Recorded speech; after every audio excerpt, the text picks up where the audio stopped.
جو لمحے بیت گئے عہد کربلا کے تھے، جو لمحے بیت گئے عہد کربلا کے تھے، میرے لبوں پہ مگر لفظ سب دعا کے تھے۔ جو لمحے بیت گئے عہد کربلا کے تھے، میرے لبوں پہ مگر لفظ سب دعا کے تھے۔ اٹھائے ہاتھ دعا کو تو سامنے وہ تھا، اٹھائے ہاتھ دعا کو تو سامنے وہ تھا۔ میں لفظ بھول گیا جو بھی مدعا کے تھے، اور پڑھے ہیں چاند سے چہرے ورق ورق میں نے، پڑھے ہیں چاند سے چہرے ورق ورق میں نے۔ کتاب زیست کے عنوان سب سزا کے تھے، اور چلے تو جاؤ گے طاہر مگر بتا جاؤ، چلے تو جاؤ گے طاہر مگر بتا جاؤ،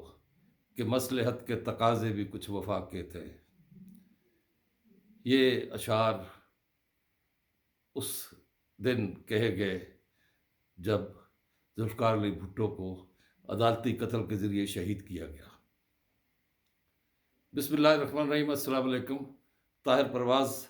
غلام گردش کے ساتھ آپ کی خدمت میں حاضر ہے۔ جس وقت ذوالفقار علی بھٹو کو پھانسی کی سزا دے دی گئی، اس کے بعد غیر ملکی جرائد میں ٹائٹل پر یہ خبریں نشر ہوئی، بلکہ ٹائٹل بنے۔ ایک انگریزی جریدے نے یہ لکھا: Pakistan a country where elected prime minister is hand. اب یہ ساری باتیں میری تو یادداشت کا حصہ ہیں، میرے سامنے کی باتیں ہیں۔ بہت سے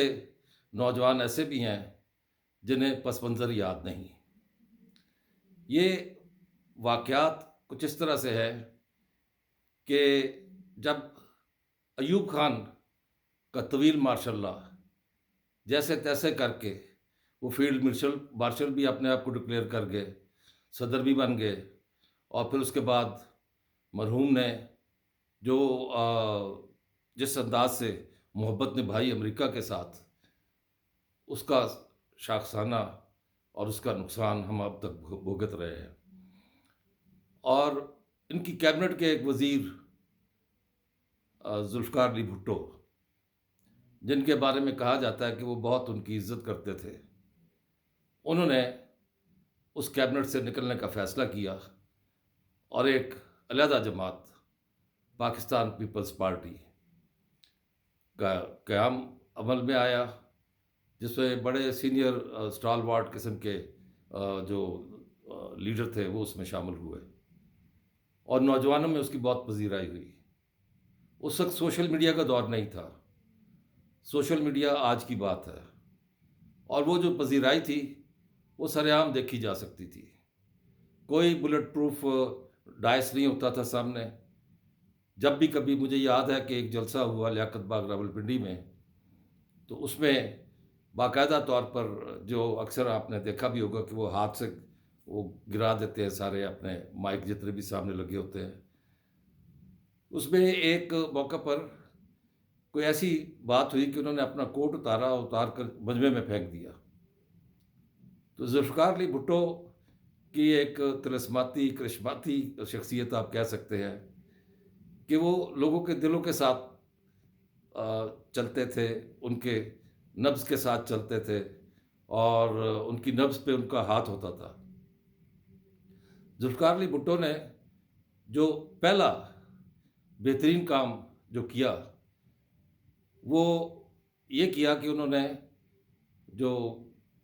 ایسے بددیانت قسم کے افسران تھے، 300 پتہ نہیں کتنے، وہ شاید ایک فگر مجھے یاد نہیں رہی، اور وہ بڑے اعلیٰ لیول کے اونچے درجے کے، ان کو برخاست کیا۔ اور پھر اس کے بعد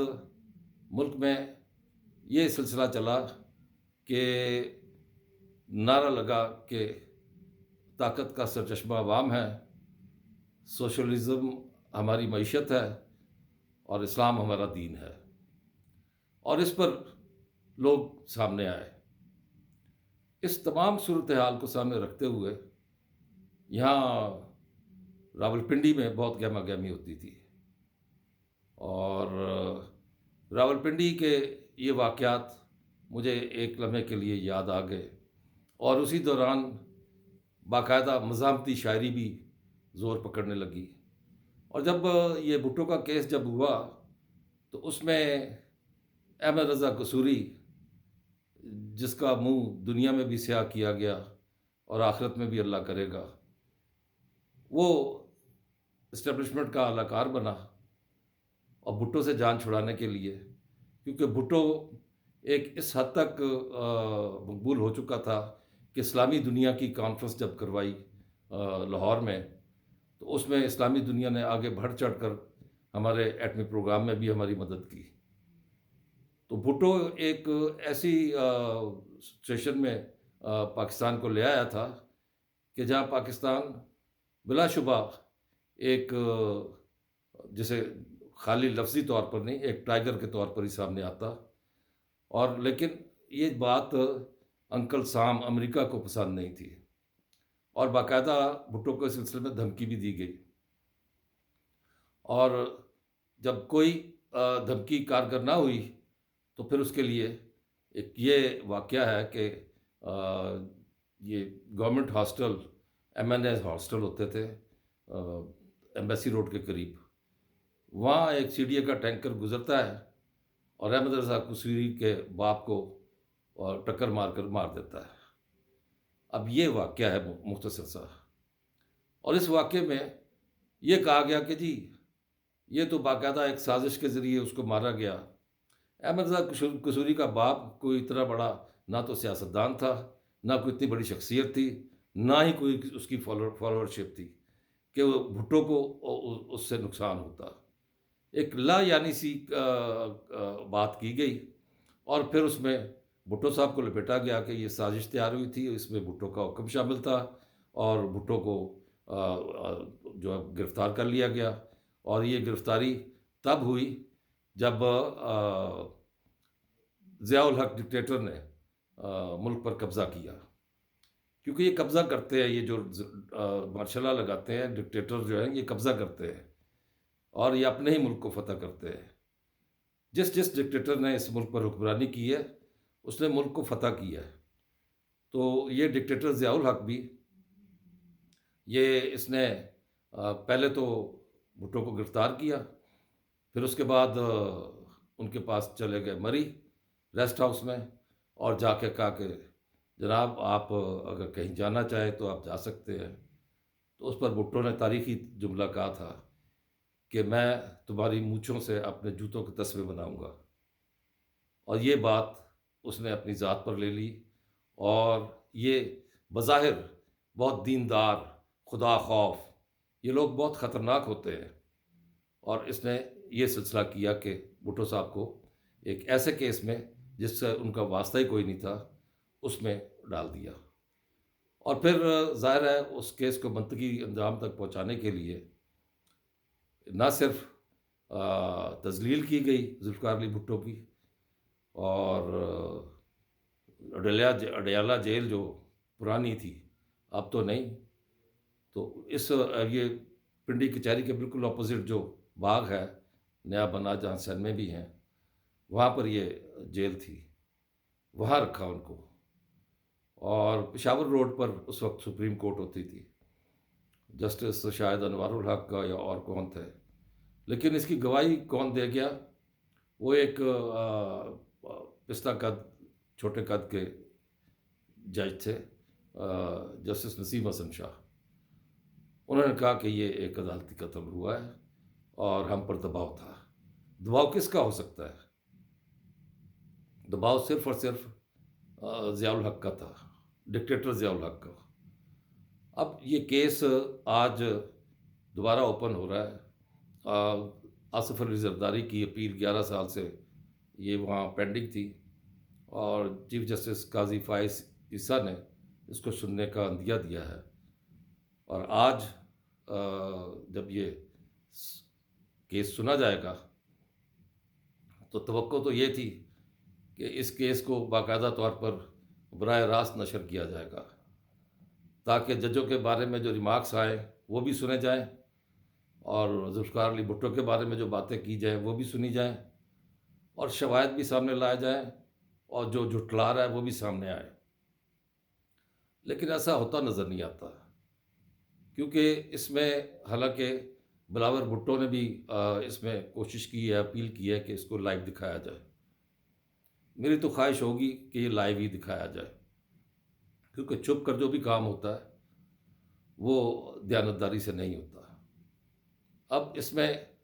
اگر قاتل کو آپ نے ڈھونڈنا ہے تو قاتل تو اس وقت اس کا انجر پنجر جو ہے وہ فیصل مسجد کے باہر ایک چھوٹے سی جگہ پر ہے، جہاں پر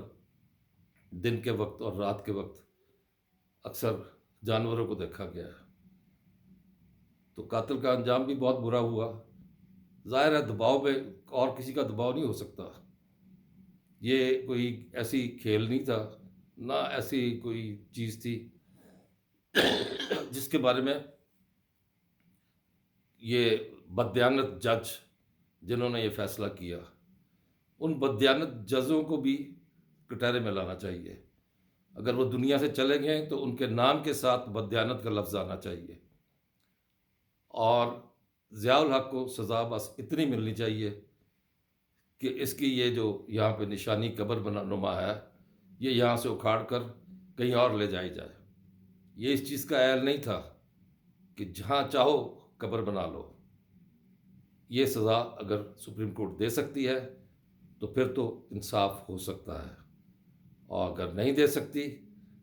تو بس لفظی انداز میں اگر خالی معافی مانگے گی سپریم کورٹ تو یہ داغ نہیں دھلنے کے۔ اگر آپ سبسکرائب کر چکے ہیں تو شکریہ، اگر نہیں کیا تو اس صورت میں سبسکرائب کریں، اور اسی صورت میں اگر نہیں کیا تو پھر بیل آئیکن کو دبا دیں۔ لائک کیجیے گا، شیئر کیجیے گا، اپنی رائے ضرور دیجیے گا۔ اللہ نگہبان۔